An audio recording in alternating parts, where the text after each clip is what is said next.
Debout pour le travail et pour l'éthique avant qu'il ne soit trop tard. Debout en nous rappelant devant chaque choix, chaque action, la pensée d'Emmanuel Kant. Demandons-nous chaque fois que nous sommes tentés d'avoir un comportement non éthique, ce que serait la vie si chacun faisait comme nous. Demandons-nous ce que serait une société de délateurs, de profiteurs, de voleurs, de corrupteurs et de corrompus, d'indisciplinés, d'insouciants, d'égoïstes, de fraudeurs.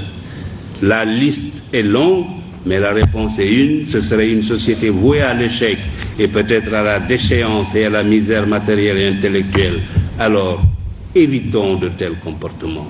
J'avais ajouté, déterminons-nous à débusquer et à écarter sans complaisance au besoin et à punir sans faiblesse ce qui ruine ce pays ou le desservent, les corrompus et les antinationaux, les roublards et les paresseux. Cultivons l'honnêteté et le courage au travail, que chacun au poste où il est, du ministre au planton, du chef d'entreprise aux manœuvres, considère comme reposant sur ses seules épaules le destin de la nation. Inventons un système qui ne récompensera désormais que la compétence, le travail et la probité. La vérité est que, à cette époque, j'avais constaté que le Sénégal avait fait, depuis qu'il avait accédé à l'indépendance, ensemble avec l'ancien Soudan français, 2 faux départs. Le premier a été constitué par la rupture de la Fédération du Mali.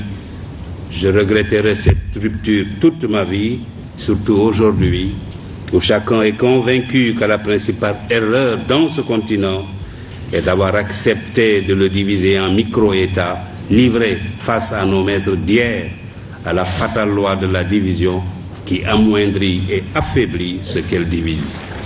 Plutôt que d'avoir de grands politiciens, cherchons à avoir de grands médecins, de grands ingénieurs, de grands professeurs, de grands spécialistes de l'économie et des finances, et même des savants.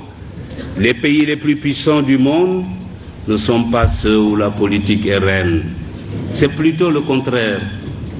Les Marocains ne sont pas les seuls à se soucier de l'éducation, du travail et de l'éthique.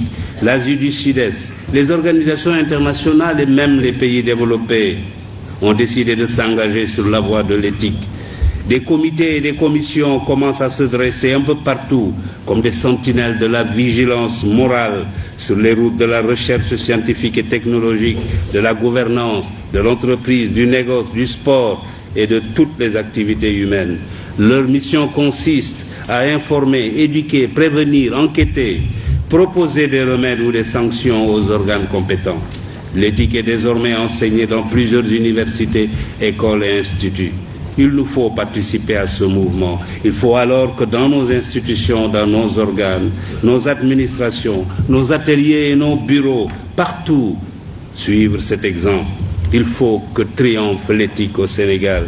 L'université Cheikh Anta Diop doit donner l'exemple. Le pouvoir est fait pour servir. Il est passager. L'argent ne sert qu'à satisfaire les besoins. Au-delà, il est inutile. La deuxième condition du règne de l'éthique, c'est l'éducation. Il est indispensable que nos enfants et nos petits-enfants bénéficient d'une bonne éducation. Tous mes amis des pays émergents me le disent, la clé de leur réussite, c'est l'éducation.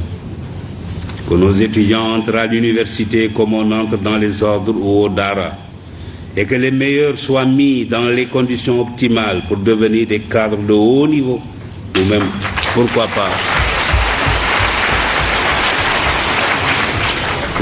pourquoi pas, comme je le disais tout à l'heure, des savants.